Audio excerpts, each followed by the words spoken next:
Pemprov DKI akan menyelenggarakan e-formula, apakah memang jauh-jauh dari itu sudah dibahas dengan DPRD misalnya, ataukah itu tiba-tiba dan lain sebagainya. Terus bagaimana dengan penganggarannya, terus ke pihak siapa itu uangnya yang sudah komitmen fee-nya itu disetorkan, mungkin itu kan.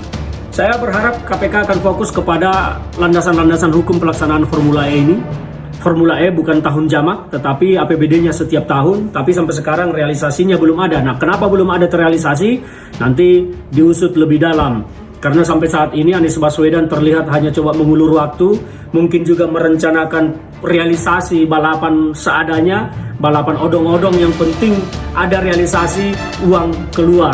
Bahwa ada pihak-pihak atau orang yang kemudian nanti terbukti menyalahgunakan jabatan, menimbulkan negara, silakan diproses. Dengan alasan yang pertama, uang yang kita bayarkan tidak mungkin bisa kembali.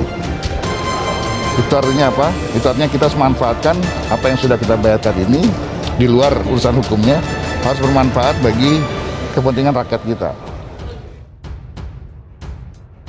Formula E makin panas, ex-komisioner KPK turun tangan bantu Anies siapkan 1.000 dokumen.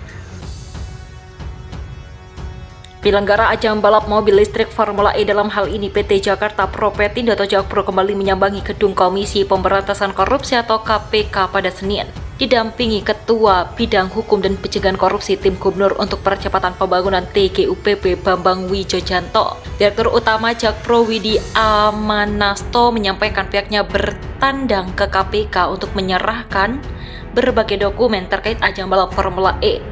Hal ini dilakukan tidak lain agar event Formula E berjalan lancar. Hanya menyerahkan dokumen yang diminta oleh KPK waktu itu datang ke kantor. Kita serahkan kelengkapan-kelengkapannya, termasuk tadi kita minta audiensi tentang bagaimana sih untuk next-nya, supaya kita juga bisa lebih aman gitu ya. Begitulah kata Widi di gedung Merah Putih KPK Jalan Kuningan Persada Jakarta pada Senin. Jalan dokumen ke KPK tidak lain terkait penyelidikan dugaan korupsi pada event Formula E.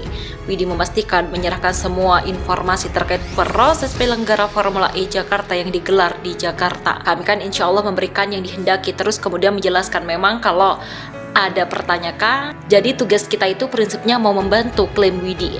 Dalam kesempatan yang sama, Bambang Wijojanto alias BW menyampaikan pihaknya membawa dokumen yang diperkirakan setebal 1.000 halaman. Hal ini sebagai bentuk transparansi Pemprov DKI kepadanya. Sekarang malahan 1.000 halaman yang kita lengkapi dokumen-dokumennya, misalnya ini dokumen-dokumen BPK, kan itu penting yang harus diserahkan, ungkap BW. Mantan pimpinan KPK ini pun mengharapkan event Formula E bisa digelar dan berjalan lancar seperti World Superbike WSB yang digelar di Mandalika. Karena itu Pemprov DKI membantu KPK untuk mencegah terjadinya korupsi pada event Formula E. Prinsip kami ingin mencontoh Mandalika, kalau Mandalika bisa sukses, di sini juga seharusnya bisa sukses. Begitulah tugas BW menandaskan. Sampai dekat saat ini venue atau lokasi dari sirkuit balap Formula E DKI Jakarta masih belum ditetapkan. Banyak pihak yang mulai bertanya-tanya apakah sebenarnya gelaran balap Formula E di Jakarta sekarang ini akan tetap berlangsung atau tidak. Semua mata mengarah ke Gubernur DKI Jakarta Anies Baswedan dan mulai terus mendesaknya agar bisa segera menentukan lokasi balapan. Terbaru ada kabar yang mengatakan bahwa Anies Baswedan sudah menyerah dan akan menyerahkan semua kepada Bapak Presiden Joko Widodo untuk menentukan lokasi sirkuit Formula E. Namun kabar tersebut langsung dibantah oleh Anies Baswedan sambil menegaskan kalau Presiden sama sekali tidak memiliki wewenang menjadi lokasi balapan. Nggak ada loh masa lokasi Presiden, ya enggak lah. Lokasi kok masa urusan Presiden, begitulah kata Anies pada Kamis 25 November 2021.